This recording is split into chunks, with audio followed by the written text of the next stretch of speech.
un homme d'affaires millionnaire se rendait discrètement dans l'un de ses magasins sans imaginer que sa vie allait changer ce jour-là.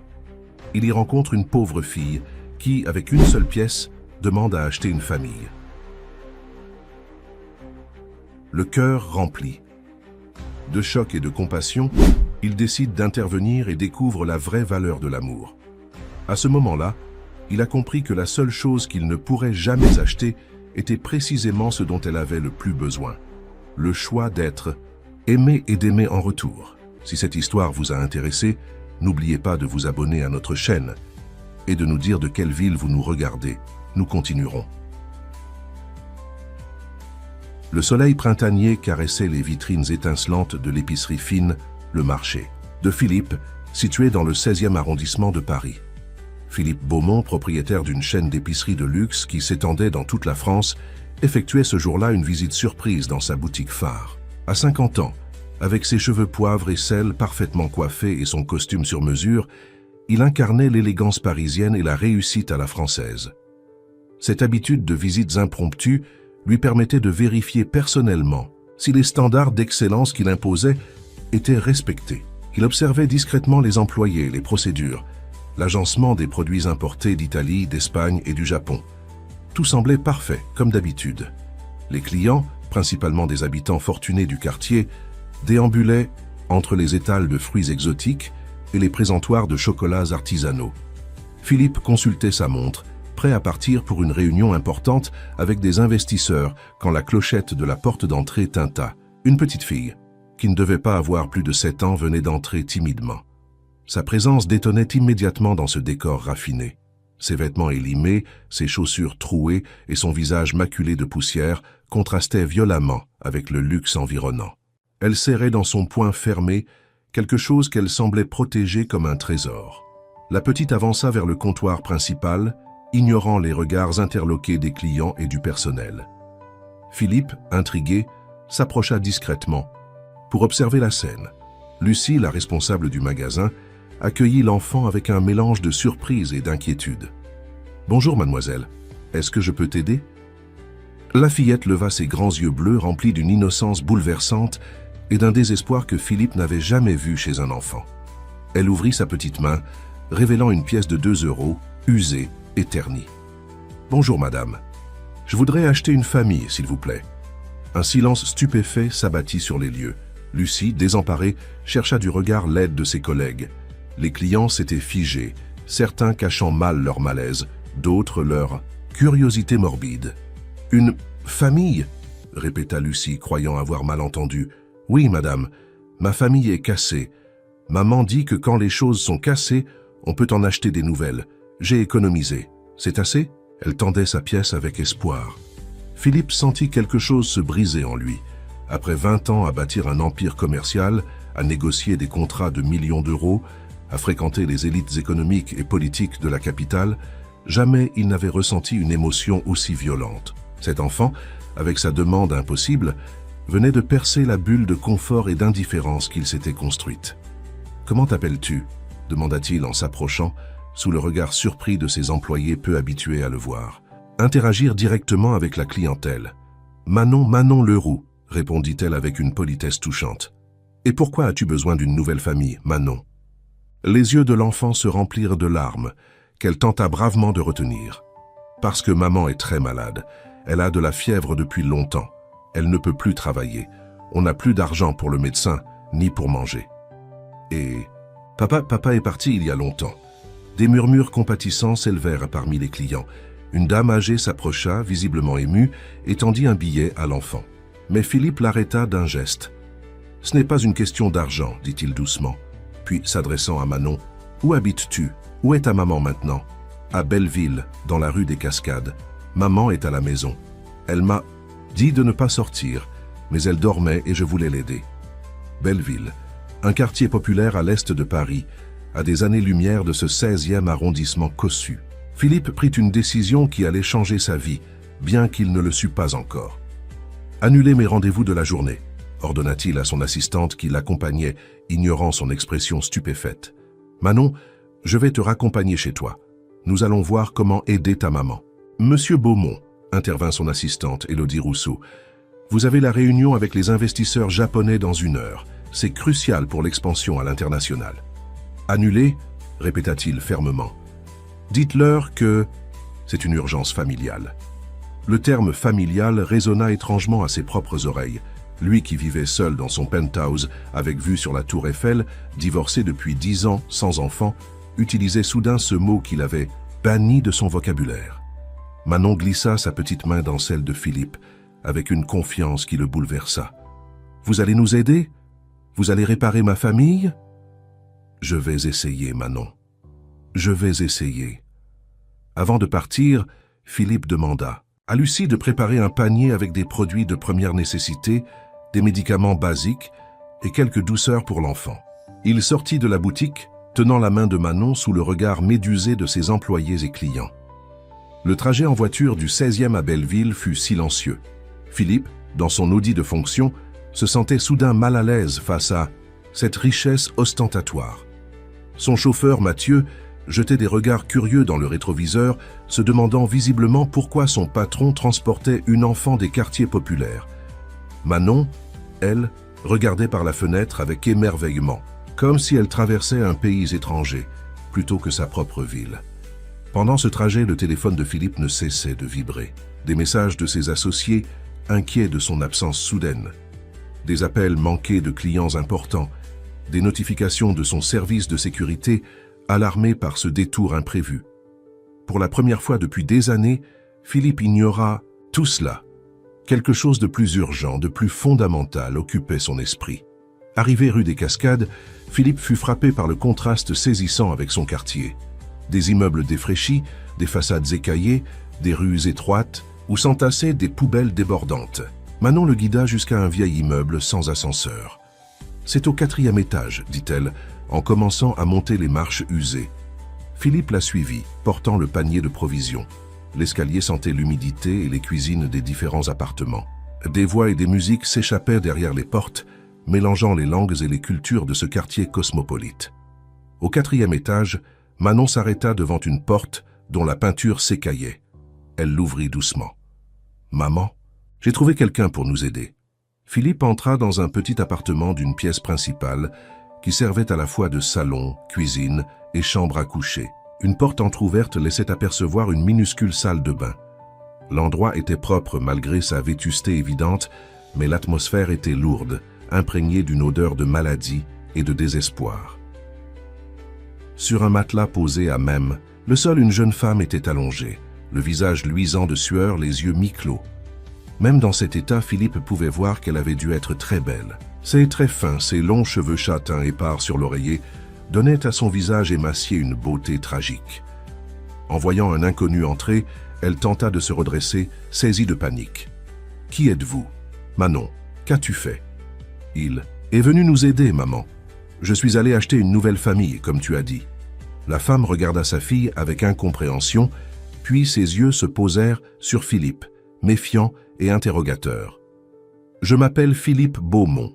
Votre fille est venue dans mon magasin, avec une demande particulière. » Les yeux de la femme s'emplirent de larmes de honte et de désespoir. « Je suis désolé. Elle ne sait pas ce qu'elle dit. La fièvre me fait délirer parfois, et elle entend des choses. Je vous prie de nous excuser. » « Il n'y a rien à excuser, madame. »« Claire. Claire Leroux, » murmura-t-elle, avant d'être prise d'une quinte de toux qui secoua tout son corps frêle.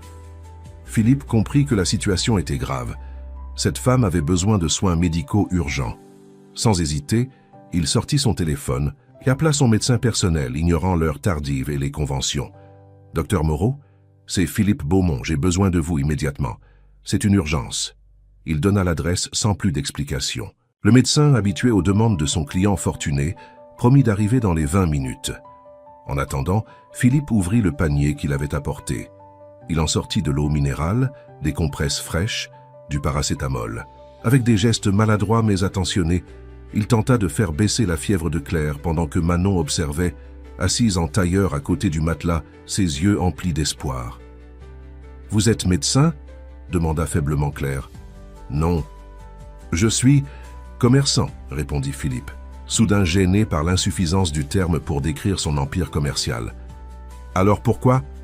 Elle n'acheva pas sa question, trop faible pour poursuivre. « Votre fille a un don pour toucher les cœurs, dit-il simplement. Le docteur Moreau arriva rapidement, sa mallette à la main, visiblement surpris par l'environnement où son patient, prestigieux, l'avait convoqué. C'était un homme d'une 60aine d'années, au visage sévère mais bienveillant. « Philippe, que se passe-t-il » demanda-t-il perplexe. « Cette femme est très malade. Je vous demande de la soigner comme vous me soigneriez. » Le médecin hocha la tête et s'approcha de Claire. Avec des gestes précis et professionnels, il l'examina sous le regard anxieux de Manon, qui s'était réfugiée contre Philippe, agrippant sa veste de costume hors de prix comme si elle avait toujours connu cet homme.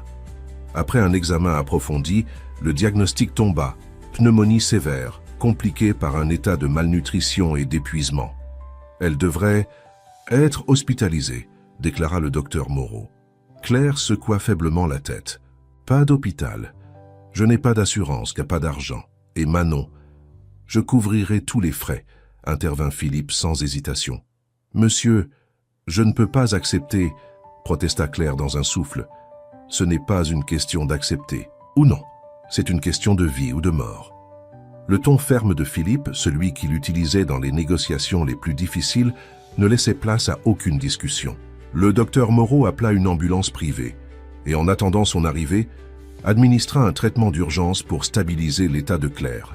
Philippe se tourna vers Manon, qui serrait toujours sa main. « Ta maman doit aller dans un endroit où des médecins vont s'occuper d'elle. Tu ne peux pas rester seule ici. » Les yeux de l'enfant s'agrandirent de peur. « Je veux rester avec maman. » Philippe hésita. Que pouvait-il faire de cet enfant? Il n'avait aucune expérience avec les enfants, aucun lien légal avec elle, mais l'idée de l'abandonner aux services sociaux lui était insupportable. « Tu viendras avec nous à l'hôpital et ensuite nous verrons. » L'ambulance arriva et Claire fut transportée sur une civière. Manon refusait de lâcher sa main. Et Philippe se retrouva à suivre l'ambulance dans sa propre voiture avec l'enfant silencieuse à l'arrière. Son chauffeur, Mathieu, ne posait pas de questions, mais son regard interrogateur dans le rétroviseur en disait long. À l'hôpital privé de Neuilly, le plus luxueux de la région parisienne, Claire fut admise immédiatement dans une chambre individuelle. Les soins commencèrent sans délai. Philippe remplit les formulaires, garantissant personnellement tous les frais. Manon restait plantée devant la porte de la chambre où sa mère avait été emmenée, comme une petite sentinelle. « Elle va guérir ?» demanda-t-elle à Philippe, sa voix tremblante trahissant sa peur. Philippe s'agenouilla pour être à sa hauteur. « Les médecins ici sont les meilleurs. Ils vont tout faire pour soigner ta maman. » Il réalisa qu'il n'avait pas demandé l'essentiel. « Manon, y a-t-il quelqu'un que nous devrions appeler? Des grands-parents? Une tante ou un oncle ?» La petite secoua la tête. « Non, c'est juste maman et moi. Papa est parti quand j'étais bébé. » Philippe sentit un poids nouveau s'installer sur ses épaules. Cet enfant n'avait personne d'autre au monde que sa mère gravement malade. La laisser aux services sociaux semblait de plus en plus impensable. « Tu dois avoir faim, » dit-il, réalisant soudain qu'il était presque 20 heures et que la petite n'avait probablement rien mangé depuis longtemps. Il l'emmena à la cafétéria de l'hôpital, où elle dévora un sandwich et un yaourt avec une avidité qui en disait long sur sa faim. Philippe l'observait, émerveillé par sa résilience, sa dignité malgré les circonstances. Une infirmière vint les informer que Claire était stabilisée, mais qu'elle devrait rester hospitalisée plusieurs jours. Les visites étaient terminées pour aujourd'hui. « Où va-t-on dormir ?» demanda innocemment Manon. La question prit Philippe au dépourvu. Il ne pouvait pas la ramener dans cet appartement insalubre et la laisser seule. L'idée de l'emmener chez lui dans son penthouse ultramoderne, où rien n'était adapté à un enfant, semblait tout aussi absurde. Pourtant, c'était la seule solution. « Tu vas venir chez moi ce soir et demain nous reviendrons voir ta maman. » Manon hocha la tête avec une confiance absolue qui bouleversa Philippe. Cet enfant qui le connaissait à peine lui confiait sa vie sans hésiter. Le trajet jusqu'à son appartement du 7e arrondissement fut silencieux. Manon s'était endormie, épuisée par les émotions de la journée. Philippe la porta jusqu'à l'ascenseur privé qui menait directement à son penthouse. Elle était si légère, si fragile dans ses bras. Son appartement, un duplex de 300 mètres carrés avec vue sur la tour Eiffel, était le symbole de sa réussite. design épuré, œuvres d'art contemporain, meubles de créateurs, domotique dernier cri, rien n'y évoquait la chaleur ou l'enfance. C'était l'habitat d'un homme seul, obsédé par la perfection esthétique et le statut social. Il déposa Manon sur le lit de la chambre d'amis, retirant délicatement ses chaussures usées. La petite fille, même dans son sommeil, tenait toujours fermement sa pièce de 2 euros. Philippe la couvrit d'une couette en duvet et resta un moment à la regarder dormir, submergé par une émotion qu'il n'avait jamais ressentie auparavant. Son téléphone vibra pour la 100e fois de la journée. C'était Jean-Michel Lefebvre, son associé principal. « Philippe, où diable es-tu » ? « Passé. Les Japonais sont furieux. Le conseil d'administration exige des explications. Tu as disparu sans un mot depuis ce matin. Jean-Michel, je ne peux pas parler maintenant. Une urgence personnelle. Personnelle. Depuis quand as-tu une vie personnelle ? Philippe, les actions ont chuté de 3% aujourd'hui à cause de ton absence inexpliquée. Les rumeurs les plus folles circulent. Certains disent que tu as été arrêté, d'autres que tu as fait un burn-out. Je t'expliquerai demain, coupa Philippe. Pour l'instant, gère les choses comme tu peux.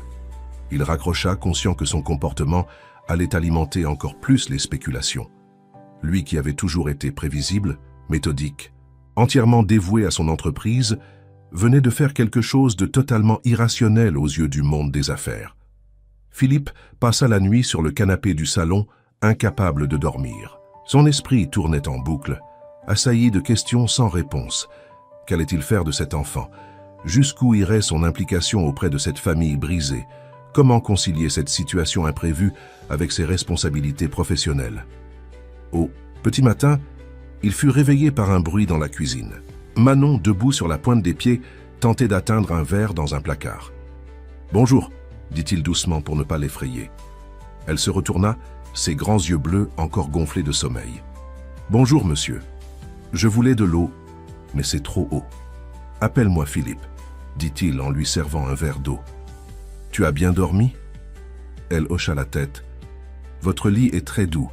C'est comme dormir sur un nuage. Cette remarque innocente serra le cœur de Philippe. Combien de nuits cet enfant avait-elle passé sur un matelas posé à même le sol d'un appartement insalubre ?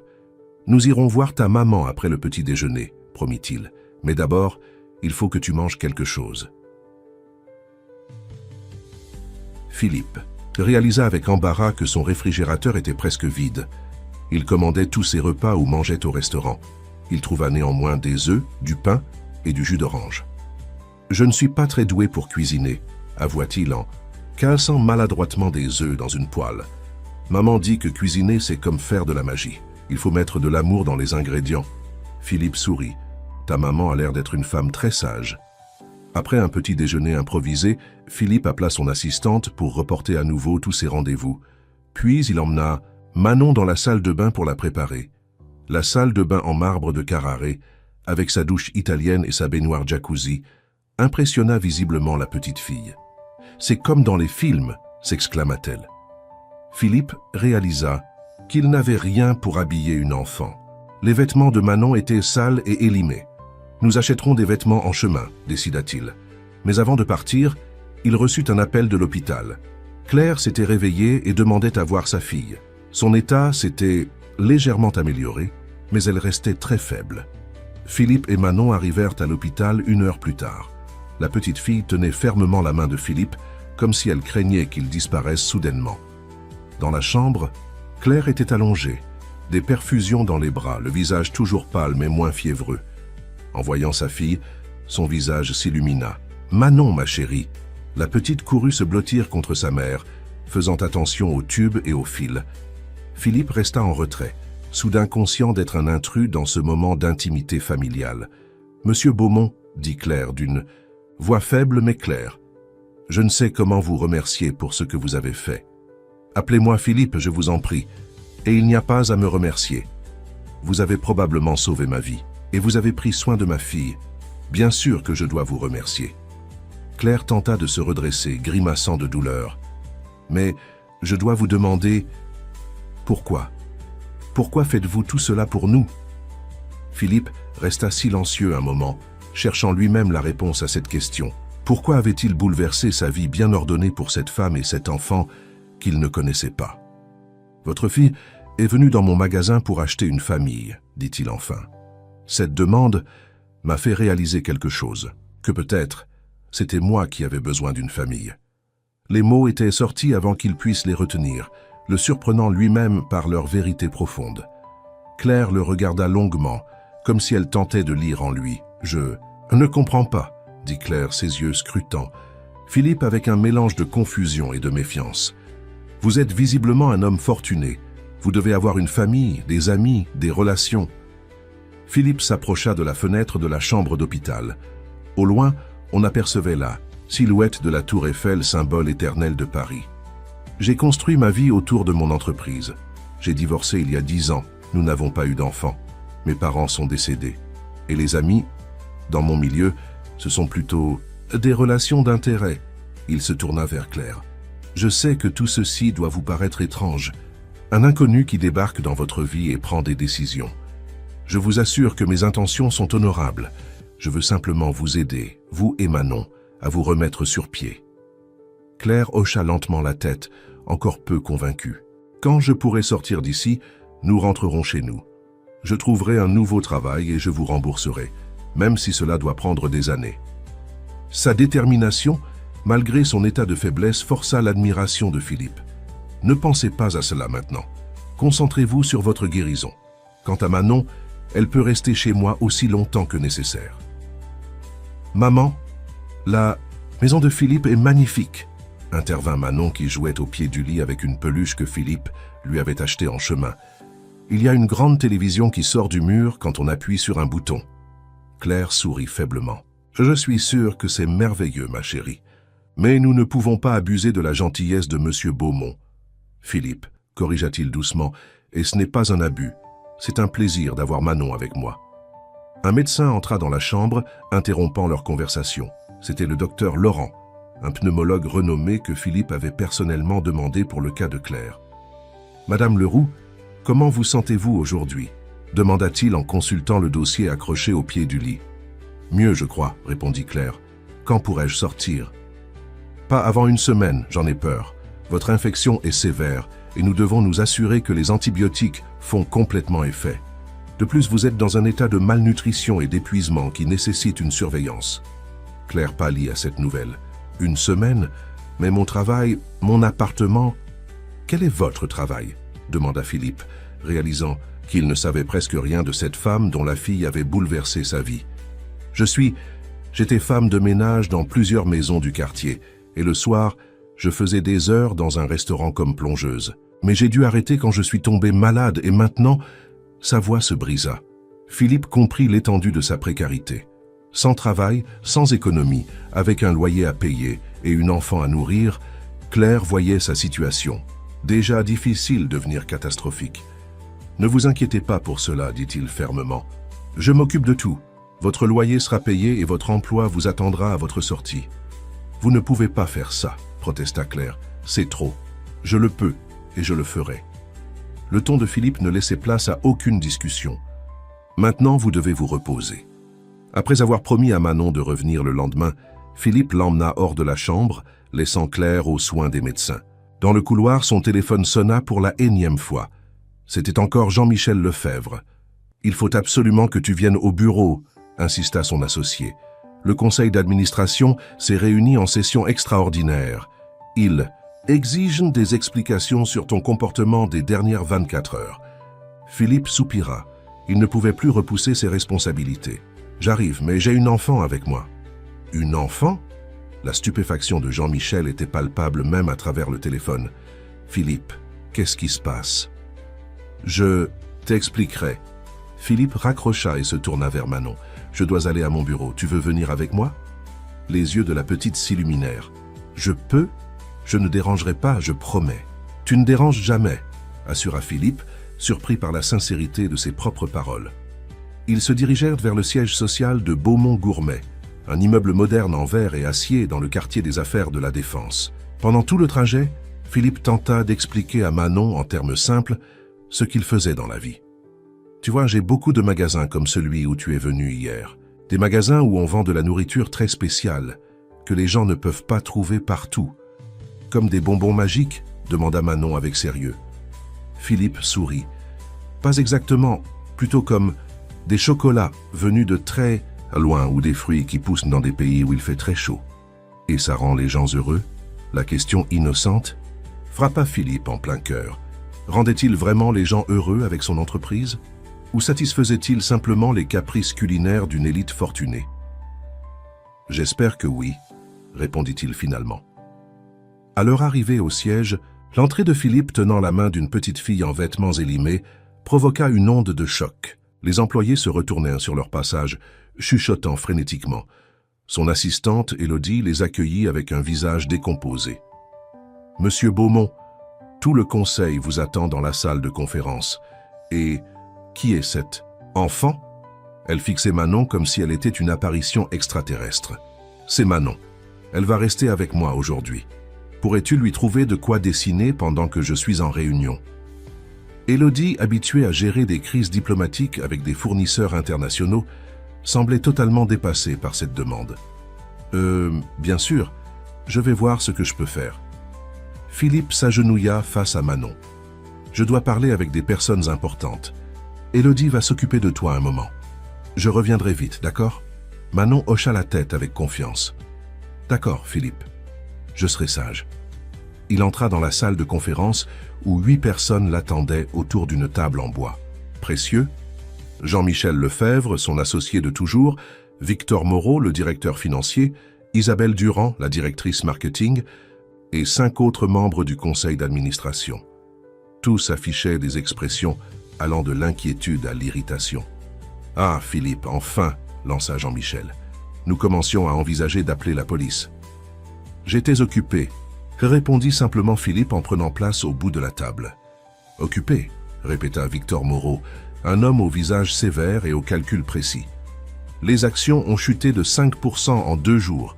Les investisseurs japonais ont menacé de se retirer. La presse économique spécule sur ta disparition soudaine. Et tu étais occupé ?» Philippe soutint son regard. « J'ai eu une urgence personnelle à gérer. »« Qui est cet enfant ?» demanda Isabelle Durand, toujours directe. « Les employés ne parlent que de ça. Certains disent que c'est ta fille cachée. » Un rire nerveux parcourut l'assemblée, mais le visage de Philippe resta impassible. « Elle s'appelle Manon. Sa mère est gravement malade et hospitalisée. Je m'occupe d'elle temporairement. » Un silence stupéfait accueillit cette déclaration. « Tu t'occupes d'une enfant. »« Toi ?» Jean-Michel ne cachait pas son incrédulité. « Philippe, tu n'as jamais montré le moindre intérêt pour les enfants. Tu as même refusé d'être le parrain de mon fils. »« Les gens changent, » répondit Philippe avec une tranquillité qui surprit même ses plus proches collaborateurs. « Philippe, » intervint Victor, adoptant un ton raisonnable, « nous comprenons que tu aies pu être touché par la situation de cet enfant. C'est tout à ton honneur.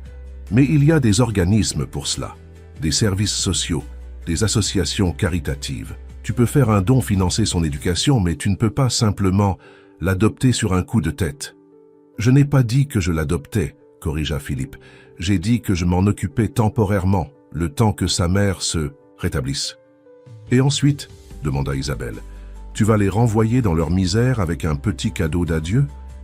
La question, bien que cynique, toucha un point sensible. Philippe n'avait pas réfléchi au « ensuite ». Il avait agi d'instinct, poussé par une impulsion qu'il ne s'expliquait pas lui-même. « Je n'en suis pas encore là, » admit-il. Jean-Michel se pencha en avant, les mains jointes. « Philippe, nous sommes tes amis autant que tes associés.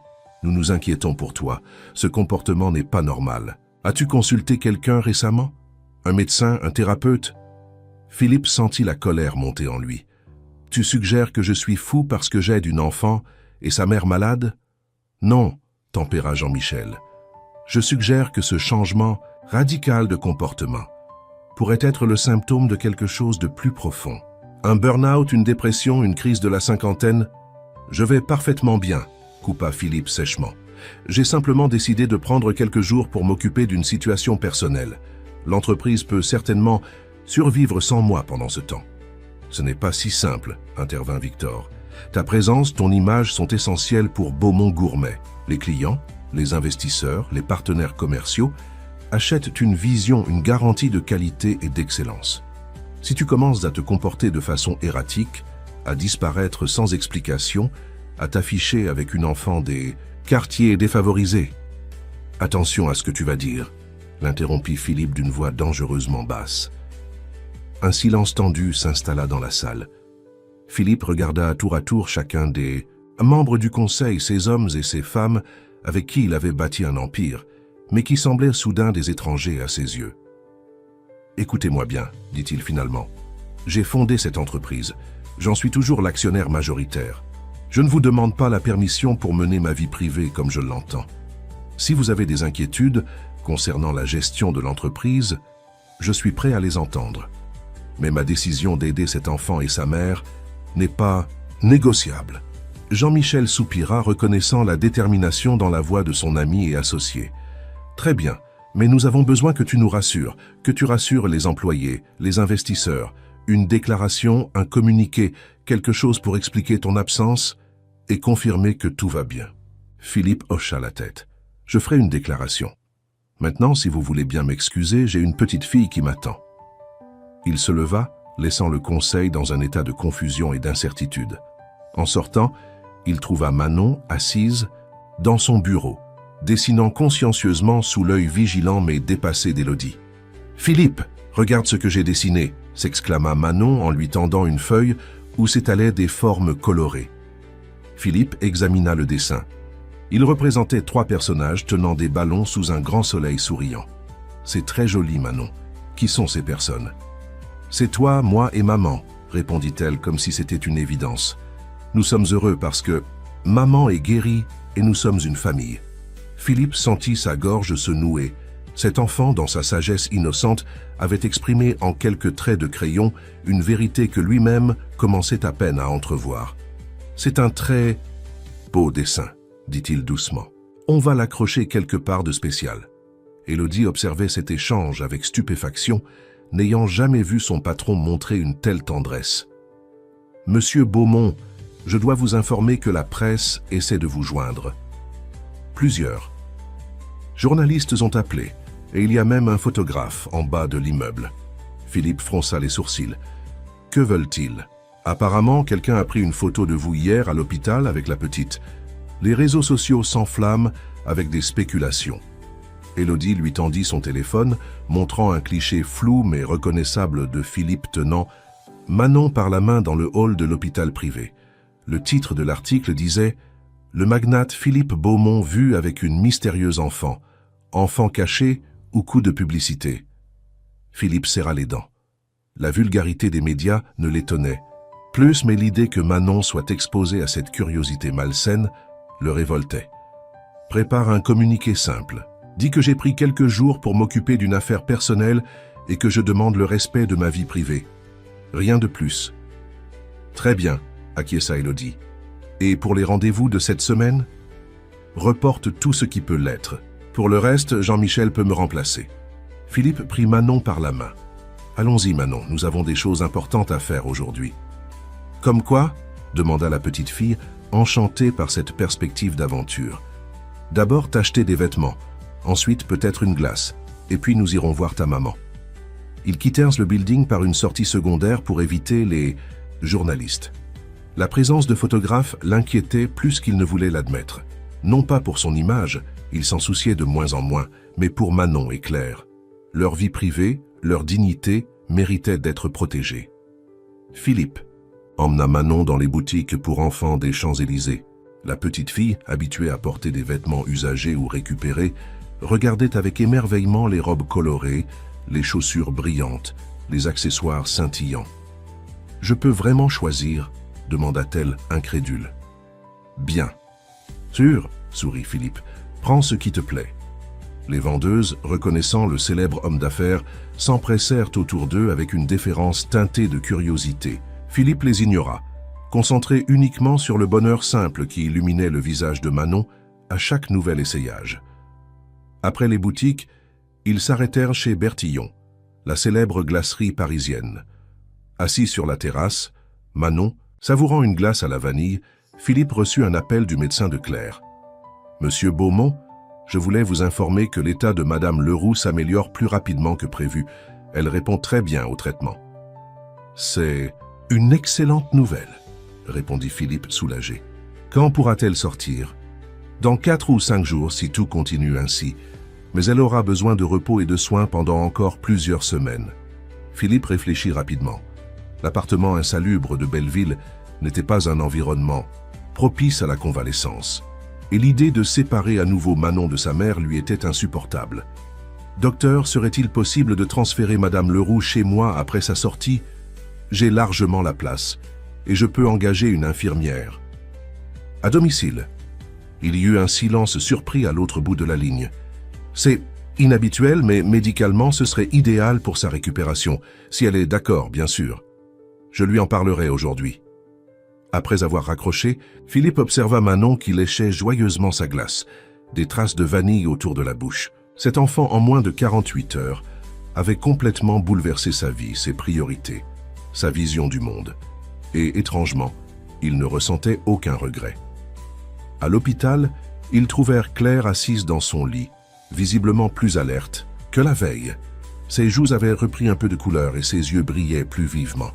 Manon se précipita vers elle, montrant fièrement ses nouveaux vêtements. « Maman, regarde ce que Philippe m'a acheté, et on a mangé une glace aussi grande que ma tête. » Claire sourit, caressant les cheveux de sa fille, mais Philippe perçut l'inquiétude dans son regard. Il s'approcha du lit. « Comment vous sentez-vous aujourd'hui ?»« Mieux, » admit Claire. « Les médecins disent-nous que je pourrai sortir bientôt. »« Justement, je voulais vous parler de cela. » Philippe s'assit sur la chaise près du lit. « J'ai une proposition à vous faire, mais je veux que vous compreniez que vous êtes libre de refuser. » Claire le regarda avec une appréhension mêlée de curiosité. « J'aimerais vous inviter, vous et Manon, à venir séjourner chez moi après votre sortie d'hôpital, le temps que vous récupériez complètement. » Le visage de Claire se ferma immédiatement. « C'est très généreux, mais je ne peux pas accepter. Vous en avez déjà trop fait. » « Ce n'est pas une question de générosité, insista doucement Philippe. Votre appartement n'est pas adapté à votre convalescence. Vous aurez besoin de repos, d'un environnement sain. »« Je trouverai une solution, » répondit Claire avec une fierté obstinée. Philippe comprit qu'il touchait à quelque chose de profond. Cette femme avait probablement passé sa vie à se débrouiller seule, à refuser l'aide par dignité ou par méfiance. « Claire, écoutez-moi. Je ne vous demande pas d'accepter pour vous, mais pour Manon. Elle a besoin de sa mère, et elle a besoin que sa mère soit en bonne santé. » Les yeux de Claire se remplirent de larmes qu'elle tenta vainement de contenir. « Pourquoi faites-vous tout cela? Qu'attendez-vous en retour ?» La question était directe, presque brutale dans sa franchise. Philippe ne s'offusqua pas. Il comprenait sa méfiance. « Je n'attends rien, » répondit-il avec la même franchise. « Je le fais parce que pour la première fois depuis très longtemps, je me sens utile. Vraiment utile. Pas juste comme un homme qui vend des produits de luxe à des gens qui peuvent se les offrir, mais comme un être humain qui peut faire une différence tangible dans la vie de quelqu'un. » Claire le fixa longuement, cherchant la faille, le mensonge, l'arrière-pensée dans ses paroles. Mais elle ne trouva que de la sincérité. « D'accord, » dit-elle finalement. « Mais à une condition. Dès que je serai rétablie, je trouverai un travail et un nouvel appartement. Et je vous rembourserai d'une façon ou d'une autre. » Philippe hocha la tête, sachant qu'il était inutile de discuter sur ce point pour le moment. C'est entendu. Manon, qui avait écouté leur conversation avec une attention surprenante pour son âge, sauta de joie. « On va vivre chez Philippe, avec la télé qui sort du mur. » Claire ne put s'empêcher de sourire devant l'enthousiasme de sa fille. Philippe réalisa que c'était la première fois qu'il voyait un vrai sourire illuminer son visage. Elle était belle, d'une beauté naturelle et délicate que la maladie et les soucis n'avaient pas réussi à effacer complètement. Les jours suivants passèrent dans un tourbillon d'activités. Philippe jonglait entre ses responsabilités professionnelles, qu'il gérait désormais principalement à distance, et les préparatifs pour accueillir Claire et Manon. Il fit aménager la chambre d'amis pour Claire et transforma son bureau en chambre d'enfant pour Manon, avec l'aide d'un décorateur qui ne comprenait pas pourquoi le grand patron de Beaumont Gourmet voulait soudain des papillons peints sur les murs et des étoiles fluorescentes au plafond. Jean-Michel et les autres membres du conseil d'administration s'inquiétaient de plus en plus de ce qu'ils considéraient comme un comportement erratique. Les rumeurs dans la presse s'amplifiaient, allant du scandale familial caché à la crise mystique en passant par un burn-out spectaculaire. Philippe les ignorait, protégeant férocement sa vie privée et celle de Claire et Manon. Le jour où Claire sortit de l'hôpital, Philippe vint la chercher, personnellement. Elle était encore faible mais déterminée à marcher sans aide. Vêtue d'un simple jean et d'un pull que Philippe avait fait acheter pour elle, elle semblait mal à l'aise, comme si ses vêtements neufs n'étaient pas les siens. « Vous êtes sûr que cela ne vous dérange pas ?» demanda-t-elle une dernière fois avant de monter dans la voiture. « Je suis sûr, » répondit Philippe avec un sourire, « et je crois qu'il est temps que nous passions au tutoiement, non ?» Claire hésita, puis acquiesça. « D'accord, Philippe. » Entendre son prénom dans sa bouche provoqua chez Philippe une étrange chaleur au creux de la poitrine. À l'appartement, Manon les attendait, trépignant d'impatience. Elle avait insisté pour décorer le salon avec des dessins et des guirlandes de papier, pour faire une fête de bienvenue pour maman, avait-elle expliqué avec sérieux. Quand Claire entra dans le penthouse, son visage exprima un mélange d'admiration et de malaise. Ce luxe, cet espace, cette vue spectaculaire sur Paris étaient qu'à des années-lumière de son quotidien. Philippe sentit son embarras et s'empressa de la rassurer. « Ne t'inquiète pas, c'est juste un appartement. Un peu grand, c'est vrai, mais ce ne sont que des murs et des meubles. » Claire hocha la tête, reconnaissante pour cette tentative de la mettre à l'aise, mais elle restait visiblement tendue. Philippe lui fit visiter les lieux, lui montrant sa chambre, celle de Manon et les espaces communs. « J'ai engagé une infirmière qui viendra tous les jours pour tes soins, et une femme de ménage qui passera 3 fois par semaine. Ne t'inquiète pas, ajouta-t-il en voyant son expression, je les avais déjà avant que vous arriviez. Ce n'était pas tout à fait vrai. La femme de ménage ne venait qu'une fois par semaine auparavant, mais Philippe sentait que Claire avait besoin de ne pas se sentir comme un fardeau. Les premiers jours de cette cohabitation improvisée furent marqués par une adaptation mutuelle. Philippe, habitué à vivre seul, découvrait les bruits, les habitudes, les besoins d'une petite fille et d'une femme convalescente. Claire, de son côté, tentait de se faire la plus discrète possible, gênée par cette situation qu'elle considérait comme temporaire. Manon, elle, s'était adaptée avec cette facilité propre aux enfants. Elle explorait l'appartement comme un territoire magique, posait 1000 questions, racontait ses journées à l'école. Philippe avait insisté pour qu'elle continue sa scolarité, l'inscrivant dans une école proche de chez lui. Un soir, environ une semaine après l'arrivée de Claire, Philippe rentra plus tard que d'habitude. Une réunion importante l'avait retenu au bureau. Il trouva Manon endormie sur le canapé et Claire dans la cuisine, préparant ce qui semblait être un dîner élaboré. « Tu n'es pas obligé de faire ça », dit-il doucement, pour ne pas la surprendre. Claire se retourna une spatule à la main. « Je sais, mais j'avais besoin de me sentir utile. Et puis, c'est la moindre des choses, après tout ce que tu fais pour nous. » Philippe s'approcha, humant les arômes qui s'échappèrent des casseroles. « Ça sent délicieusement bon. Qu'est-ce que c'est ?»« Un bœuf bourguignon. La recette de ma grand-mère. » Claire eut un sourire nostalgique. « C'est un des rares bons souvenirs que j'ai de mon enfance. Les dimanches où elle cuisinait ce plat, toute la maison sentait bon, et pendant quelques heures, tout semblait parfait. » C'était la première fois que Claire partageait un souvenir personnel. Philippe s'assit sur un tabouret, l'encourageant silencieusement à continuer. Ma grand-mère disait toujours que la cuisine est un acte d'amour, que lorsqu'on prépare un repas pour quelqu'un, on y met un peu de son âme. Je crois qu'elle avait raison, dit Philippe. Manon m'a dit quelque chose de similaire le premier jour. Claire sourit tendrement en évoquant sa fille. Elle est très observatrice. Elle retient tout ce que je dis, même les choses que je préférerais qu'elle oublie.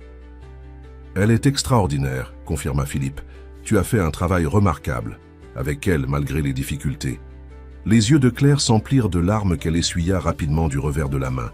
« J'ai fait de mon mieux. Mais parfois je me demande si c'est assez, si elle ne mériterait pas mieux que ce que je peux lui offrir. » Philippe se leva et dans un geste instinctif prit la main de Claire. « Tu lui offres l'essentiel. L'amour, la sécurité émotionnelle, des valeurs. Le reste, le confort matériel, les opportunités, ce sont des choses que d'autres peuvent apporter. Mais l'amour d'une mère, personne ne peut le remplacer. » Claire le regarda intensément, touchée par ses paroles, puis, avec une douceur inattendue, elle se mit sur la pointe des pieds et déposa un léger baiser sur sa joue. Merci, Philippe, pour tout. Ce simple geste, ce contact fugace, provoqua chez Philippe une émotion si puissante qu'il en fut presque étourdi. Il réalisa avec une clarté soudaine que ce qu'il ressentait pour Claire allait bien au-delà de la compassion ou de la générosité désintéressée. Les jours se transformèrent en semaines et une routine confortable s'installa dans l'appartement de Philippe. Claire reprenait des forces progressivement, son corps guérissant plus rapidement que prévu, comme si la sécurité et le bien-être actuel accéléraient sa convalescence. Manon s'épanouissait, ses résultats scolaires s'amélioraient, et elle se liait d'amitié avec d'autres enfants de son école. Philippe avait réorganisé son emploi du temps professionnel pour être présent le plus possible. Il travaillait, souvent de chez lui, participait aux réunions importantes par visioconférence et ne se rendait au bureau que lorsque c'était absolument nécessaire. Ses associés s'étaient finalement résignés à ce nouveau mode de fonctionnement, constatant que l'entreprise continuait de prospérer malgré ces changements. Un matin, pendant que Manon était à l'école, Philippe trouva Claire en train de consulter des offres d'emploi sur sa tablette. « Tu cherches déjà du travail ?» demanda-t-il, sentant une pointe d'inquiétude à l'idée qu'elle préparait son départ. Claire leva les yeux, légèrement embarrassée d'avoir été surprise. « Je dois penser à l'avenir. Je ne peux pas rester ici indéfiniment. » Philippe s'assit face à elle, choisissant soigneusement ses mots. « Claire, rien ne presse. Tu n'es pas encore complètement rétablie. Je me sens beaucoup mieux, et puis je dois recommencer à gagner ma vie, trouver un nouvel appartement, reconstruire notre vie, à Manon et à moi. » Philippe hésita, puis décida de se lancer. « Et si vous restiez ?» Claire le regarda, surprise. « Rester, tu veux dire plus longtemps ?»« Je veux dire définitivement. » Les mots sortaient difficilement, comme si Philippe craignait de briser quelque chose de fragile. « Ces dernières semaines ont été les plus heureuses de ma vie. J'aime vous avoir ici, toi et Manon. J'aime cette vie que nous avons commencé à construire ensemble. » Claire posa la tablette, son visage exprimant un mélange de confusion et d'émotion. « Philippe, je ne comprends pas ce que tu essaies de dire. » Philippe prit une profonde inspiration. « Je crois que je suis en train de tomber amoureux de toi, Claire, et j'adore Manon comme si elle était ma propre fille. Je sais que c'est rapide, que c'est fou, que nous venons de mondes complètement différents. Mais quand je rentre le soir et que vous êtes là toutes les deux, je me sens enfin à ma place dans ce monde. » Claire resta silencieuse un long moment, ses yeux scrutant le visage de Philippe, comme pour y déceler une trace de mensonge ou d'illusion. « Philippe, dit-elle finalement, sa voix à peine plus forte qu'un murmure, tu ne me connais pas vraiment. Tu as vu une femme malade, une mère en difficulté. Tu as été touché par notre situation. Mais ce n'est pas de l'amour, c'est de la compassion, peut-être même un certain sentiment de responsabilité. »« Non, » affirma Philippe avec une conviction qui le surprit lui-même. « J'ai connu la compassion, la pitié, l'altruisme. Ce que je ressens est différent.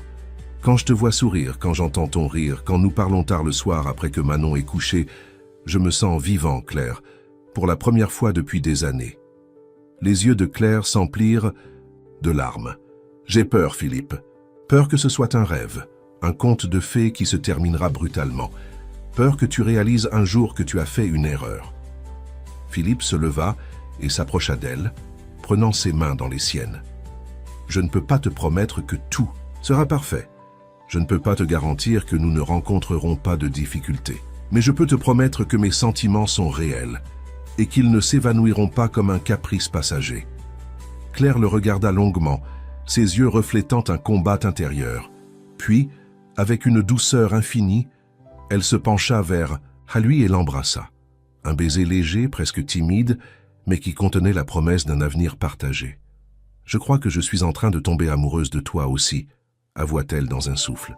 Ce moment de bonheur fut interrompu par la sonnerie du téléphone de Philippe. Il hésita à répondre, mais en voyant le nom de Jean-Michel s'afficher, il sut que cela devait être important. « Excuse-moi, » dit-il à Claire avant de décrocher. « Jean-Michel, qu'y a-t-il » La voix de son associé était tendue, presque paniquée. « Philippe, tu dois venir au bureau immédiatement. Nous avons un problème majeur. » « Quel genre de problème ?»« Le genre qui ne se discute pas au téléphone.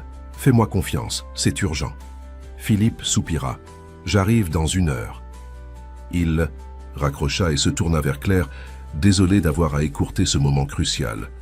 Je dois aller au bureau. Une urgence apparemment. Claire sourit avec compréhension. Vas-y, nous continuerons cette conversation plus tard. Philippe l'embrassa à nouveau, rapidement cette fois, comme pour sceller une promesse, puis partit se préparer. Lorsqu'il arriva au siège de Beaumont-Gourmet, il trouva Jean-Michel, Isabelle et Victor qui l'attendaient dans son bureau, les visages graves. « Qu'est-ce qui se passe » demanda Philippe, soudain inquiet. Jean-Michel lui tendit une tablette affichant la une d'un magazine People. Philippe sentit son sang se glacer en voyant le titre « Le mystère résolu. Qui est l'enfant du milliardaire Philippe Beaumont ?» L'article était illustré de photos de lui avec Manon dans un parc et d'autres montrant Claire sortant de son immeuble. « Ils ont tout découvert », expliqua Jean-Michel. « L'identité de Claire et de Manon, leur situation avant que tu les rencontres. Ils ont même retrouvé le père biologique de la petite. » « Quoi ?» Philippe pâlit. « Comment ont-ils pu… » « Ils ont des sources à l'hôpital, apparemment, » intervint Isabelle. « Et ils ont mené leur enquête à Belleville. Ce n'était pas très difficile vu les circonstances. » Philippe parcourut rapidement l'article. Il était étonnamment factuel, relatant la rencontre fortuite dans l'épicerie, l'hospitalisation de Claire, l'installation chez lui. Mais le ton sous-jacent suggérait des motivations cachées, des questions sur la nature exacte de sa relation avec Claire, des insinuations sur un possible coup médiatique. « Ce n'est pas si terrible, dit-il finalement. C'est la vérité. Après tout, ce n'est pas ça le problème, dit Victor, le visage fermé. Le problème, c'est lui. » Il pointa du doigt une photo en bas de l'article. Un homme d'une trentaine d'années, au visage dur, aux traits marqués par l'alcool et la vie difficile. Le père de Manon, Marc Leroux. Il a contacté le magazine, expliqua Jean-Michel. Il prétend que tu lui as volé sa famille. Il menace de porter plainte pour enlèvement d'enfants, manipulation psychologique et je ne sais quoi encore. Philippe sentit la colère monter en lui. C'est absurde. Cet homme a abandonné Claire et Manon il y a des années. Il n'a jamais contribué à leur éducation, leur bien-être. Il dit qu'il a changé, qu'il veut récupérer sa fille et légalement, il reste son père.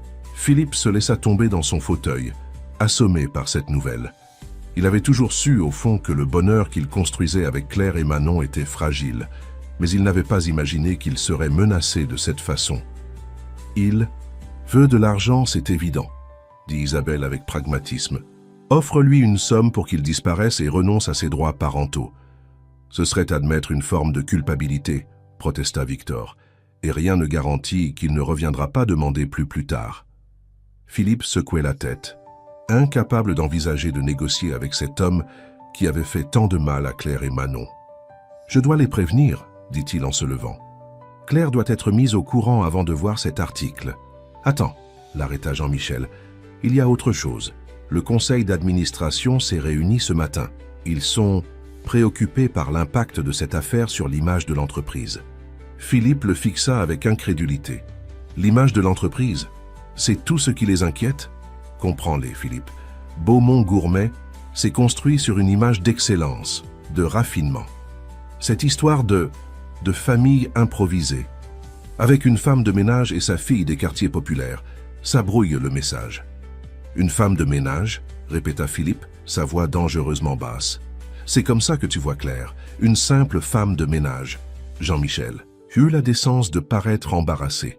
« Ce n'est pas ce que je voulais dire, mais du point de vue marketing, cette situation est compliquée. »« Je me fiche du marketing, » trancha Philippe. « Je me fiche de ce que pensent les membres du conseil. Ma vie privée est ma vie privée. »« Ce n'est plus privé, » intervint Victor, en désignant l'article. « C'est public maintenant, et ça affecte l'entreprise, que tu le veuilles ou non. » Philippe les regarda tour à tour, ces personnes qu'il considérait comme ses amis les plus proches dans le monde des affaires. Il ne reconnaissait plus leur visage, leurs préoccupations, leurs valeurs. « Qu'est-ce que vous voulez que je fasse ?»« Exactement » demanda-t-il froidement. Un silence embarrassé s'installa. Ce fut finalement Isabelle qui parla. « Le conseil suggère que tu prennes tes distances, publiquement du moins, que tu expliques qu'il s'agissait d'une aide temporaire, d'un geste charitable, et que maintenant que Claire est rétablie, elle et sa fille vont retrouver leur vie normale. » Philippe sentit une rage froide l'envahir. Leur vie normale? Dans un taudis insalubre? avec 2 emplois sous-payés pour Claire, avec Manon qui grandit dans la précarité et la peur. Du lendemain, c'est ça la vie normale que vous voulez pour elle? Philippe tenta de l'apaiser Jean-Michel. Personne ne dit que tu dois les abandonner.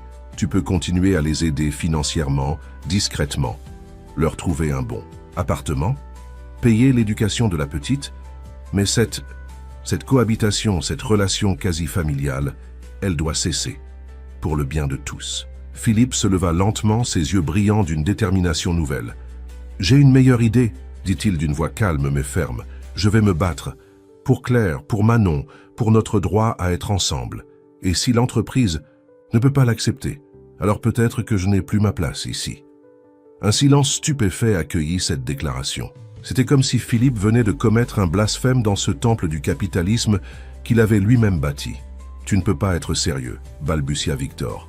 Tu sacrifierais tout pour elle. » Philippe sourit, étrangement serein, malgré la tempête qui s'annonçait. « Je ne sacrifie rien. Je choisis ce qui compte vraiment. » Il quitta la pièce sans un mot de plus, laissant ses associés dans un état de choc et d'incompréhension. Dans l'ascenseur qui le ramenait au rez-de-chaussée, il appela Claire. « Claire, il faut que je te parle de quelque chose d'important. Je rentre tout de suite. » « Que se passe-t-il » La voix de Claire trahissait son inquiétude. « Je t'expliquerai tout à la maison, mais je veux que tu saches une chose dès maintenant. »« Quoi ?»« Qu'il arrive, je suis avec vous. Toi et Manon, vous êtes ma priorité maintenant. » Il y eut un silence à l'autre bout de la ligne, puis la voix de Claire douce et émue. « Nous t'attendons. » Philippe raccrocha, le cœur étrangement léger malgré les épreuves qui s'annonçaient. Pour la première fois de sa vie, il avait l'impression de se battre pour quelque chose qui en valait vraiment la peine. Mais en sortant de l'immeuble, une surprise l'attendait. Marc Leroux, le père de Manon, se tenait là, appuyé contre un lampadaire, une cigarette aux lèvres. Il était encore plus impressionnant en vrai que sur la photo. Grand, massif, avec un regard dur et calculateur. « Monsieur Beaumont, » dit-il, avec un sourire froid, « je pensais bien vous trouver ici. Nous avons à parler, vous et moi. » Philippe sentit son estomac se nouer. La confrontation qu'il redoutait arrivait plus tôt que prévu. « Je n'ai rien à vous dire, » répondit Philippe, tentant de contourner l'homme pour rejoindre sa voiture où Mathieu l'attendait. Marc Leroux lui barra le passage, son imposante carrure bloquant efficacement le chemin. « Oh si, vous avez beaucoup à me dire. Comme pourquoi vous jouez au papa avec ma fille. » Philippe sentit la colère monter en lui, mais il s'efforça de rester calme. Perdre son sang-froid face à cet homme ne ferait qu'empirer la situation. « Monsieur Leroux, si vous souhaitez discuter, faisons-le dans un cadre approprié, avec des avocats, si nécessaire. » Marc ricana. « Des avocats? Bien sûr, c'est votre solution à tout, n'est-ce pas? Jeter de l'argent sur les problèmes jusqu'à ce qu'ils disparaissent. Ce n'est pas ce que j'ai dit. Écoutez-moi bien, Beaumont. » Marc se rapprocha, son haleine chargée d'alcool atteignant le visage de Philippe. « Cette petite fille c'est la mienne. Mon sang. Et Claire est toujours légalement ma femme. Nous n'avons jamais divorcé. » Cette révélation frappa Philippe comme un coup de poing. Claire et Marc étaient encore mariés. Elle ne lui avait jamais parlé de cela. « Vous les avez abandonnés, » articula Philippe, luttant pour maîtriser sa voix. « Vous n'avez pas le droit de réapparaître maintenant et de prétendre être un père ou un mari. »« J'ai tous les droits, » rétorqua Marc avec un sourire mauvais. « Légalement, du moins. Si vous croyez que les tribunaux vont favoriser un étranger fortuné qui a des vues sur une fillette qui n'est pas la sienne, plutôt que son père biologique repentant, vous vous trompez lourdement. » Philippe sentit un frisson glacé parcourir son échine. Cet homme savait exactement quel bouton pousser, quelle crainte exploiter. « Que voulez-vous » demanda-t-il directement, sachant pertinemment que tout ceci n'était qu'une question d'argent. Le sourire de Marc s'élargit. « Ah, voilà une question intelligente. Disons 1 million d'euros, une somme modeste pour un homme comme vous. En échange, je disparais de votre vie et de la leur, définitivement. Et si je refuse, alors je récupère ce qui m'appartient, ma femme, ma fille, et je vous intente un procès pour aliénation parentale, manipulation d'une mineure, que sais-je encore. Les journaux vont adorer cette histoire. Le riche entrepreneur qui tente d'acheter une famille. » Philippe observa cet homme avec un mélange de dégoût et de pitié. Comment Claire avait-elle pu un jour aimer quelqu'un d'aussi vide? d'aussi calculateur. « Je vais y réfléchir », dit-il finalement, ne voulant pas prendre de décision hâtive sous le coup de l'émotion. « Ne réfléchissez pas trop longtemps, » avertit Marc. « Mon avocat vous contactera demain, et n'essayez pas de fuir avec elle, je les retrouverai où qu'elles soient. » Sûr. Ces mots, il s'éloigna, laissant Philippe seul avec son trouble et sa colère. Mathieu, qui avait observé la scène de loin, s'approcha, inquiet. « Monsieur, tout va bien ?» Philippe secoua la tête. « Non, Mathieu, rien ne va bien. Rentrons. » Durant le trajet, Philippe tenta de mettre de l'ordre dans ses pensées. Devait-il céder au chantage de Marc? 1 million d'euros n'était pas une somme qui le ruinerait, loin de là. Mais payer cet homme lui semblait moralement répugnant. Et rien ne garantissait qu'il ne reviendrait pas plus tard réclamer davantage. Et Claire, pourquoi ne lui avait-elle jamais dit qu'elle était toujours mariée à Marc? Était-ce par honte? Par oubli peut-être? Tant cet homme avait été absent de leur vie? Ou y avait-il autre chose, un élément de leur histoire qu'elle lui cachait encore? Lorsqu'il arriva à l'appartement, Claire l'attendait dans le salon, visiblement anxieuse. « Philippe, qu'est-ce qui se passe? Tu avais l'air tellement inquiète au téléphone. » Philippe s'assit lourdement sur le canapé, soudain épuisé. Marc est réapparu, le père de Manon. Le visage de Claire se décomposa. Elle s'assit à son tour, ses jambes ne la portant plus. Comment? Pourquoi maintenant? À cause de ceci. Philippe lui tendit la tablette avec l'article du magazine. Claire le parcourut rapidement, son visage pâlissant à chaque ligne. « Oh mon Dieu !» murmura-t-elle. « Ils ont tout découvert. Ils ont parlé à Marc. » Pas seulement parlé. Il était devant mon bureau tout à l'heure. Il m'a menacé, Claire. Il dit qu'il veut récupérer sa fille. Et toi aussi, apparemment. Claire leva des yeux horrifiés vers Philippe. Jamais, jamais je ne retournerai avec lui. Et il n'approchera pas Manon, je te le promets. Il dit que vous êtes toujours mariés, dit doucement Philippe, observant attentivement sa réaction. Claire ferma les yeux, comme frappée par une douleur physique. C'est vrai, techniquement. Nous n'avons jamais divorcé. Il a disparu peu. Après la naissance de Manon, et je n'avais ni l'argent ni l'énergie pour entamer des procédures de divorce. Elle rouvrit les yeux, implorant sa compréhension. Je suis désolé de ne pas te l'avoir dit. C'était comme si ce mariage n'avait jamais existé. Marc n'était plus qu'un mauvais souvenir, un nom sur un papier que je n'avais pas la force de changer. Philippe hocha la tête, comprenant sa logique. Il veut de l'argent, Claire. 1 million d'euros pour disparaître de nos vies. 1 million? Claire eut un rire amer. Bien sûr, c'est tout ce qui l'intéresse. Il se fiche de Manon. Il se fiche. Ah, de moi.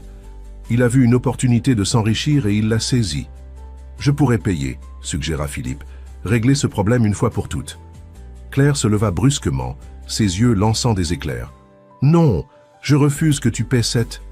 Ah, maintenant, ce serait comme lui vendre Manon, comme s'il avait un droit sur elle qu'il pouvait monnayer. Je ne peux pas accepter ça. Philippe fut touché par sa fierté, son refus de prendre la solution facile. Alors que veux-tu faire? Le combattre? Légalement. Prouver qu'il est un père indigne, qu'il n'a aucun droit sur Manon. Demander le divorce pour abandon de famille. Je sais que ce sera difficile, long, peut-être même humiliant, mais c'est la seule façon de nous libérer vraiment de lui. Philippe se leva à son tour et prit Claire dans ses bras. Nous le ferons ensemble. Je serai à tes côtés à chaque étape. Elle se blottit contre lui, tremblante. J'ai peur, Philippe. Peur qu'il gagne, qu'il nous sépare. Manon et moi, nous avons déjà tellement souffert. Il ne gagnera pas, promit Philippe. Je ferai tout ce qui est en mon pouvoir pour vous protéger. À cet instant, la porte d'entrée s'ouvrit et Manon entra, revenant de l'école avec la nounou que Philippe avait engagée. En voyant sa mère et Philippe enlacés, avec des expressions si graves, elle s'arrêta net. « Qu'est-ce qui se passe? Pourquoi vous êtes triste ?» Claire essuya rapidement ses larmes et sourit à sa fille. « Nous ne sommes pas tristes, ma chérie. Nous parlions juste de choses de grandes personnes. » Manon les regarda d'un air suspicieux, avec cette intuition propre aux enfants qui sentent quand on leur cache quelque chose. « C'est à cause de papa? Il est revenu ?» Claire et Philippe échangèrent un regard surpris. « Comment sais-tu ça ?» demanda Claire. Manon haussa les épaules. « Léa, dans ma classe, elle m'a montré un magazine avec notre photo. Elle a dit que c'était mon vrai papa qui parlait de nous. Claire s'agenouilla devant sa fille, prenant ses petites mains dans les siennes. « Manon, écoute-moi, l'homme dont parle ce magazine, oui, c'est ton père biologique. Mais il n'a pas été présent dans ta vie. Il est parti quand tu étais encore un bébé. »« Je sais, » dit simplement Manon. « Tu me l'as déjà dit. C'est pour ça que j'ai voulu acheter une nouvelle famille. Parce que la nôtre était cassée. » Cette remarque, dans sa simplicité enfantine, résumait parfaitement la situation. Philippe s'approcha et s'agenouilla à son tour. « Manon, ta mère et moi, nous allons devoir parler à des gens. Peut-être aller dans des endroits où on pose beaucoup de questions. C'est pour s'assurer que personne ne puisse t'emmener loin. De ta maman ou de moi. » Manon fronça les sourcils, soudain inquiète. « Quelqu'un veut m'emmener ?»« Non, ma puce, » la rassura Claire en caressant ses cheveux. « Personne ne t'emmènera, nous ne le permettrons pas. »« Promis ? Promis » répondirent Claire et Philippe d'une seule voix. Manon sembla rassurée et partit dans sa chambre ranger ses affaires d'école. Claire se tourna vers Philippe, l'angoisse visible dans ses yeux. Comment allons-nous lui expliquer tout ça? Comment la protéger de ce qui va suivre? Avec honnêteté, mais en adaptant les explications à son âge, répondit Philippe, et en lui montrant que, quoi qu'il arrive, notre amour pour elle est inconditionnel et inébranlable. Les jours suivants furent un tourbillon d'activités. Philippe engagea la meilleure avocate spécialisée en droit de la famille de Paris, maître Juliette Dumas. Claire entama officiellement une procédure de divorce pour abandon de famille et une demande de déchéance des droits parentaux contre Marc. Comme prévu, Marc contre-attaqua avec virulence, accusant Philippe d'avoir manipulé Claire et Manon, d'avoir utilisé sa fortune pour les acheter. La presse s'empara de l'affaire, transformant ce drame familial en feuilleton médiatique. Chaque jour apportait son lot d'articles, de commentaires, d'analyses sur cette histoire qui fascinait le public. Le riche entrepreneur tombé amoureux d'une femme de ménage et de sa fille, le père biologique revenu pour réclamer ses droits, le choc des classes sociales, l'amour contre l'argent. Philippe tenta de protéger Claire et Manon de cette tempête médiatique. Il engagea des gardes du corps, installa un système de sécurité renforcé dans l'appartement et s'assura que Manon était toujours accompagnée dans ses déplacements. Mais le plus difficile fut peut-être la réaction du conseil d'administration de Beaumont-Gourmet. Lors d'une réunion extraordinaire, ils votèrent pour demander à Philippe de se mettre en retrait temporairement de la direction opérationnelle de l'entreprise, le temps que cette affaire personnelle soit réglée. Cette décision, bien que présentée comme étant dans l'intérêt de tous, fut un coup dur pour Philippe. « Ils me mettent à l'écart de ma propre entreprise », confia-t-il à Claire ce soir-là, après avoir couché Manon. « L'entreprise que j'ai créée, que j'ai fait grandir. » Claire s'assit près de lui sur le canapé, posant une main réconfortante sur son bras. « Je suis désolé, Philippe. Tout cela est ma faute. Si Manon n'était pas entrée dans ton magasin ce jour-là. »« Ne dis pas ça, » l'interrompit Philippe. « Ce jour a été le plus important de ma vie. Il m'a permis de vous rencontrer, toi et Manon, de découvrir ce qui manquait vraiment à mon existence. » Il prit son visage entre ses mains, la regardant avec intensité. « Je ne regrette rien, Claire. Pas une seconde. Même si je devais perdre mon entreprise, ma fortune, ma réputation, ça en vaudrait la peine. » Claire l'embrassa, mettant dans ce baiser toute la gratitude, tout l'amour qu'elle ressentait pour cet homme qui avait bouleversé sa vie. « Nous allons nous en sortir, » murmura-t-elle contre ses lèvres. « Ensemble !» Mais le lendemain matin, un coup de téléphone de maître Dumas vint ébranler cette confiance. Marc avait réussi à obtenir une audience préliminaire devant le juge aux affaires familiales, réclamant un droit de visite immédiat pour Manon. « C'est mauvais ?» demanda Philippe, voyant le visage de Claire se décomposer au fil de la conversation téléphonique. Elle raccrocha, ses mains tremblantes. « Le juge veut entendre Manon. Il veut savoir ce qu'elle ressent, ce qu'elle souhaite. » « Mais c'est une enfant, » protesta Philippe. « Elle n'a que 7 ans. » Maître Dumas dit que c'est de plus en plus courant dans ce genre d'affaires. Les juges estiment que même les jeunes enfants ont le droit d'exprimer leurs sentiments et leurs préférences. Philippe se passa une main sur le visage, soudain épuisé. Et si Marc parvient à la manipuler, à lui faire dire ce qu'il veut entendre? Manon est plus forte et plus intelligente que tu ne le crois, dit Claire avec une fierté évidente. Elle a traversé des épreuves que la plupart des enfants de son âge ne peuvent même pas imaginer. Elle sait qu'il aime vraiment et qui est là pour elle. Philippe acquiesça, voulant partager cette confiance. Mais au fond de lui, une peur tenace persistait. Et si tout ceci était trop pour Manon, si cette bataille juridique, cette exposition médiatique, cette confrontation avec un père qu'elle ne connaissait pas, la traumatisait à jamais? La date de l'audience fut fixée à la semaine suivante. 7 jours d'angoisse, d'attente, de préparation. Claire et Philippe expliquèrent à Manon, aussi simplement que possible, ce qui allait se passer. Qu'elle allait rencontrer un juge, une personne importante dont le travail était de s'assurer que les enfants étaient heureux et en sécurité. Qu'elle devrait simplement dire la vérité sur ce qu'elle ressentait. La veille de l'audience, alors que Manon dormait déjà, Philippe reçut un appel inattendu de Jean-Michel. « Philippe, c'est moi. Je voulais te parler avant demain. »« Je t'écoute, » répondit Philippe, surpris par cette initiative de son ancien ami qu'il avait à peine contacté depuis la décision du conseil. « Je voulais te dire que je suis désolé, pour tout. Pour la façon dont le conseil t'a traité, pour mes propres réactions. J'ai été aveuglé par les chiffres, par l'image de l'entreprise, par tout ce côté business auquel nous avons consacré nos vies. » Philippe resta silencieux, touché par cette confession inattendue. « J'ai vu les photos de toi avec cette petite fille dans la presse, » continua Jean-Michel, « et j'ai vu quelque chose que je n'avais jamais vu auparavant. Tu souris, Philippe, un vrai sourire qui atteint tes yeux. Pas ce sourire commercial que tu affiches dans les réunions d'affaires ou les galas de charité. »« Je suis heureux, Jean-Michel, » confirma simplement Philippe, pour la première fois depuis très longtemps.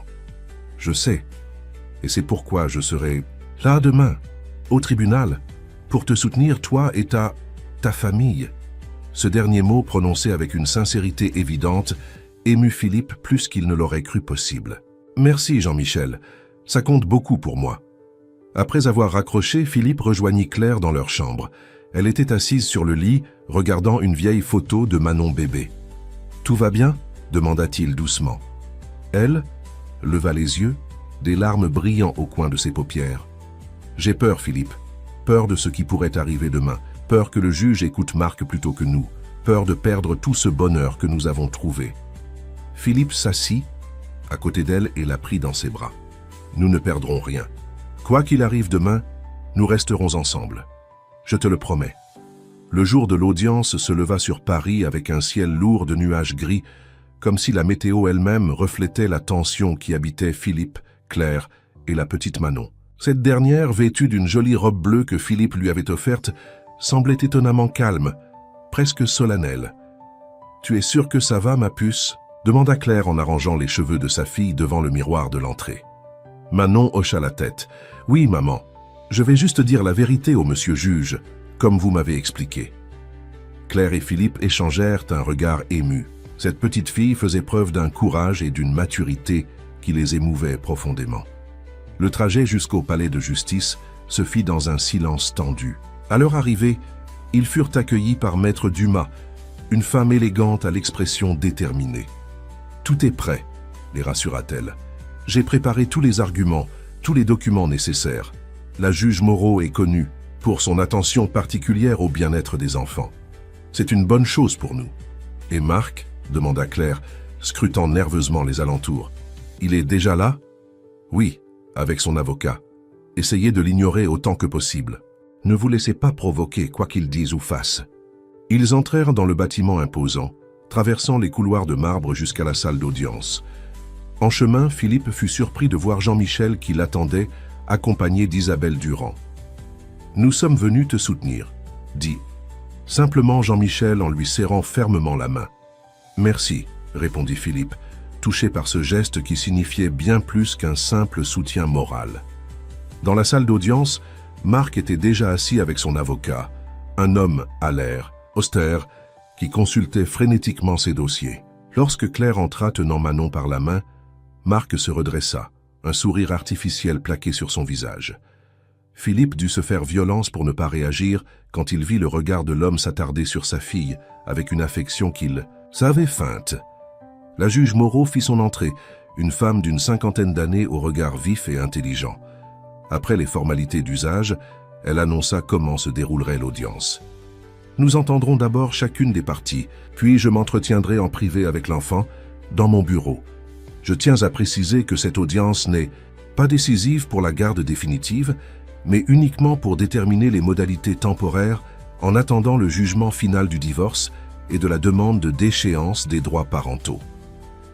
L'avocat de Marc prit la parole en premier, dépeignant son client comme un père repentant, qui avait certes commis des erreurs par le passé, mais qui souhaitait sincèrement renouer avec sa fille. « Mon client a traversé des périodes difficiles, expliqua-t-il avec emphase. Chômage, dépression, problèmes de santé. Mais il a surmonté ces épreuves et souhaite désormais assumer ses responsabilités parentales.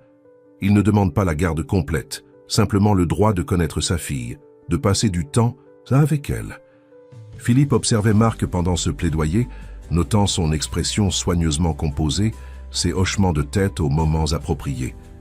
Tout en lui sonnait faux, calculé. Vint ensuite le tour de Maître Dumas, qui présenta, avec précision et fermeté, la situation de Claire et Manon avant leur rencontre avec Philippe. Madame Leroux a élevé seule sa fille pendant 6 ans, dans des conditions extrêmement difficiles, sans jamais recevoir le moindre soutien, financier ou émotionnel, de la part de Monsieur Leroux. Elle a travaillé jusqu'à l'épuisement pour subvenir aux besoins de Manon, tombant gravement malade en conséquence. L'avocate détailla ensuite le comportement de Marc pendant ces années. Absence totale, aucune pension alimentaire, aucun contact, pas même un appel téléphonique pour l'anniversaire de sa fille. Et soudain, quand il apprend que sa fille et son ex-compagne vivant désormais avec un homme fortuné, Monsieur Leroux réapparaît exigeant ses droits. La coïncidence est pour le moins troublante. Marc s'agita sur sa chaise, visiblement mal à l'aise face à cette présentation peu flatteuse mais factuelle de son comportement. De plus, poursuivit Maître Dumas, nous avons la preuve que Monsieur Leroux a tenté d'extorquer de l'argent à Monsieur Beaumont en échange de sa disparition définitive de la vie de Manon et de sa mère. Elle présenta à la juge l'enregistrement que Philippe avait discrètement réalisé lors de sa confrontation avec Marc devant son bureau. La voix de ce dernier résonna dans la salle, claire et sans ambiguïté. 1 million d'euros. En échange, je disparais de votre vie et de la leur, définitivement. Le visage de Marc se décomposa. Son avocat se pencha vers lui, murmurant frénétiquement, visiblement pris au dépourvu par cette preuve accablante. La juge Moreau fronça les sourcils, notant quelque chose dans son dossier avant de se tourner vers Manon. « Manon, j'aimerais maintenant parler avec toi dans mon bureau. Ta maman et ces messieurs attendront ici. Tu es d'accord ?» Manon hocha la tête, serrant brièvement la main de Claire avant de suivre la juge. La porte se referma derrière elle, laissant un silence pesant dans la salle d'audience. Les minutes s'écoulèrent avec une lenteur insupportable. Claire fixait la porte comme si elle pouvait deviner ce qui se disait derrière. Philippe lui prit la main, la serrant doucement pour lui communiquer son soutien. « Ça va aller », murmura-t-il. « Manon sait ce qu'elle ressent.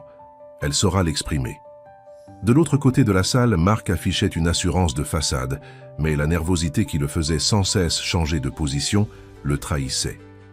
Après ce qui sembla une éternité, la porte se rouvrit et Manon revint accompagnée de la juge.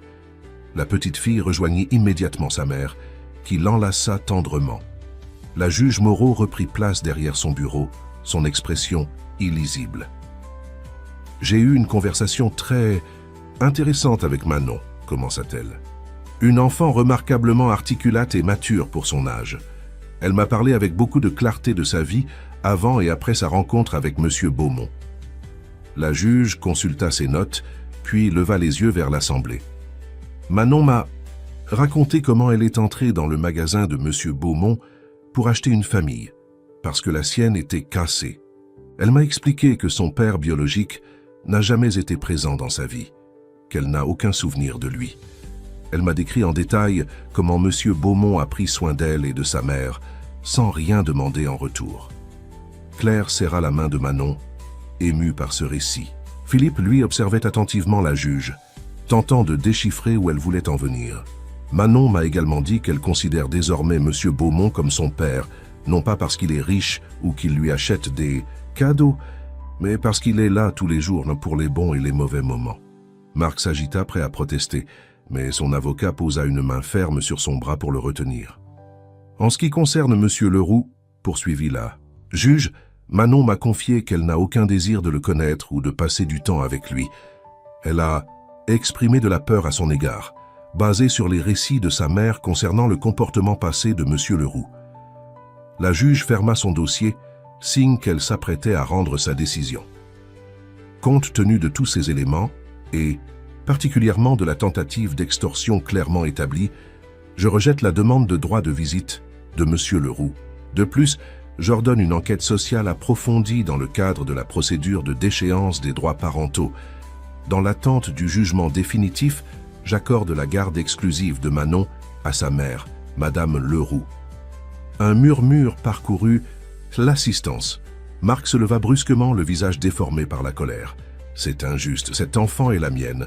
Ils l'ont manipulé. » « Monsieur Leroux, » intervint sévèrement la juge, « je vous conseille de vous calmer immédiatement, ou je ferai évacuer la salle. » Marc, comprenant qu'il ne faisait qu'aggraver son cas, se rassit à contre-cœur, lançant un regard venimeux à Philippe. « L'audience est levée, » conclut la juge en se levant. Dès qu'elle fut sortie, Claire serra Manon contre elle, les larmes aux yeux. « Tu as été si courageuse, ma chérie. » Philippe s'agenouilla devant Manon profondément ému. « Je suis tellement fier de toi, Manon. Tu as dit la vérité avec tes mots et ton cœur. » La petite fille sourit, visiblement soulagée que cette épreuve soit terminée. « Je voulais juste que le juge comprenne que nous sommes une vraie famille maintenant. Toi, maman et moi. » Ces paroles simples mais profondes touchèrent Philippe au plus profond de son être. Il prit Manon dans ses bras, sentant tout l'amour qu'il éprouvait pour cet enfant qui avait changé sa vie. De l'autre côté de la salle, Marc et son avocat s'éloignaient rapidement, le père biologique jetant un dernier regard furieux avant de disparaître. Philippe savait que la bataille n'était pas complètement terminée, que d'autres audiences suivraient pour finaliser le divorce et la déchéance des droits parentaux. Mais cette première victoire était cruciale. Jean-Michel s'approcha du petit groupe, suivi d'Isabelle. « Félicitations, dit-il simplement. « Merci d'être venu, répondit Philippe, sincèrement touché par leur présence. « Tu sais, commença Jean-Michel avec un léger embarras. Le conseil d'administration aimerait te rencontrer pour reconsidérer ta position au sein de l'entreprise. » Philippe sourit, comprenant ce que son ami n'osait pas dire explicitement. L'entreprise voulait son retour, maintenant que le vent tournait en sa faveur. « Nous en parlerons plus tard, dit-il diplomatiquement. Aujourd'hui est un jour pour la famille. » En sortant du tribunal, ils furent accueillis par une petite foule de journalistes et de photographes. Philippe s'apprêtait à les éviter comme d'habitude, mais Claire l'arrêta. « Peut-être devrions-nous leur parler, suggéra-t-elle. Juste une déclaration, pour que notre histoire soit racontée correctement et non déformée par les spéculations. » Philippe hésita, puis acquiesça. Elle avait raison. Ils s'approchèrent des journalistes, Manon entre eux, leurs mains fermement enlacées. « Nous sommes heureux de la décision de la juge aujourd'hui, » déclara simplement Philippe. « Elle reflète ce que nous savions déjà, que l'amour, la présence et l'engagement quotidien sont ce qui constitue une vraie famille. Pas les liens du sang ni les obligations légales, mais les choix que nous faisons chaque jour. » Claire prit la parole à son tour, sa voix douce mais ferme. « Manon, Philippe et moi formons désormais une famille qui s'est choisie, qui s'est construite jour après jour. Nous demandons simplement qu'on nous laisse vivre notre bonheur en paix. » Les journalistes tentèrent de poser d'autres questions, mais Philippe fit signe que l'interview était terminée. Ils se dirigèrent vers leur voiture, ignorant les appareils photos qui continuaient de crépiter autour d'eux. Dans la voiture, Manon demanda soudain « Est-ce qu'on peut aller manger une glace pour fêter ça ?» Claire et Philippe éclatèrent de rire, cette demande si enfantine et normale, brisant la tension accumulée pendant des semaines. « Bien sûr, » répondit Philippe. « Et ensuite, j'ai une surprise pour vous deux. » Après leur pause gourmande, chez Bertillon, Philippe les conduisit vers un quartier résidentiel tranquille du 15e arrondissement. Il s'arrêta devant un immeuble élégant mais discret, entouré d'un petit jardin. « Qu'est-ce que c'est » demanda Claire, intriguée. « Notre nouvelle maison » répondit Philippe. « Si vous êtes d'accord, bien sûr.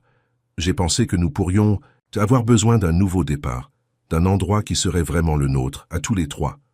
Pas mon appartement où vous êtes venus vous installer, mais notre foyer que nous choisirons et aménagerons ensemble. » Claire le regarda, émue, aux larmes par cette attention.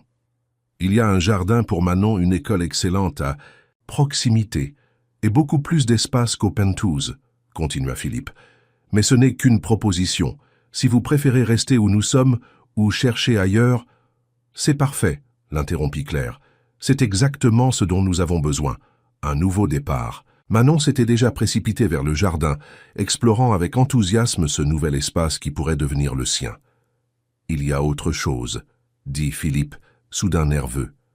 Il sortit de sa poche un petit écrin de velours bleu. « Je voulais attendre le moment parfait, mais je réalise qu'il n'y a pas de moment plus parfait que maintenant. » Il ouvrit l'écrin, révélant une bague délicate sertie d'un saphir entouré de petits diamants. « Claire Leroux, veux-tu m'épouser ? Veux-tu former officiellement cette famille que Manon est venue chercher dans mon magasin ce jour-là » Claire porta une main à sa bouche, bouleversée. « Oui, murmura-t-elle. Oui, 1000 fois oui. » Philippe glissa la bague à son doigt, puis l'embrassa tendrement. Manon, qui avait observé la scène depuis le jardin, accourut vers eux, sautant de joie. « Ça veut dire que Philippe sera vraiment mon papa maintenant ?» demanda-t-elle, les yeux brillants d'espoir. « Oui, ma chérie, » confirma Claire. « Si c'est ce que tu veux. »« C'est ce que j'ai toujours voulu, » répondit Manon avec une sagesse qui dépassait largement son âge. « C'est pour ça que je suis allée au magasin ce jour-là, pour acheter une famille. Et finalement, j'en ai trouvé une. » Philippe s'agenouilla, devant elle, ému jusqu'aux larmes. « Tu ne l'as pas achetée, Manon. Tu l'as créée, avec ton courage, ton cœur, ta pièce de 2 € et ton désir immense d'être aimé. » Il sortit de sa poche un second écrin, plus petit. À l'intérieur se trouvait la pièce de 2 € que Manon avait apportée au magasin ce jour fatidique, désormais enchâssée dans un médaillon en argent. « J'ai fait faire ceci pour toi, » expliqua-t-il, en passant la chaîne autour du cou de la petite fille. « Pour que tu n'oublies jamais que les choses les plus précieuses de la vie ne s'achètent pas. Elles se trouvent, se construisent, se méritent et se chérissent chaque jour. » Manon contempla le médaillon, puis sauta au cou de Philippe. « Je t'aime, papa, » murmura-t-elle à son oreille. Ces 3 mots, prononcés pour la première fois, firent couler les larmes que Philippe retenait depuis si longtemps. Des larmes de joie, de gratitude, d'amour inconditionnel. Claire les rejoignit dans leur étreinte, formant un cercle parfait d'amour et de protection autour de cet enfant qui avait changé leurs vies à jamais. Et c'est ainsi, dans ce jardin, prometteur d'une nouvelle vie, que Philippe comprit pleinement la leçon que Manon lui avait enseignée depuis le début. La vraie richesse ne se mesure pas en euros ou en empires commerciaux, mais en moments partagés, en sourires échangés, en mains tendues dans les moments difficiles. Cette famille qu'il formait désormais n'était pas née du sang ou des conventions sociales. Elle était née d'un choix, d'un acte de foi, d'une confiance mutuelle qui avait transformé 3 solitudes en une unité indivisible. Le soleil se couchait sur Paris, illuminant d'or les 3 silhouettes enlacées dans ce jardin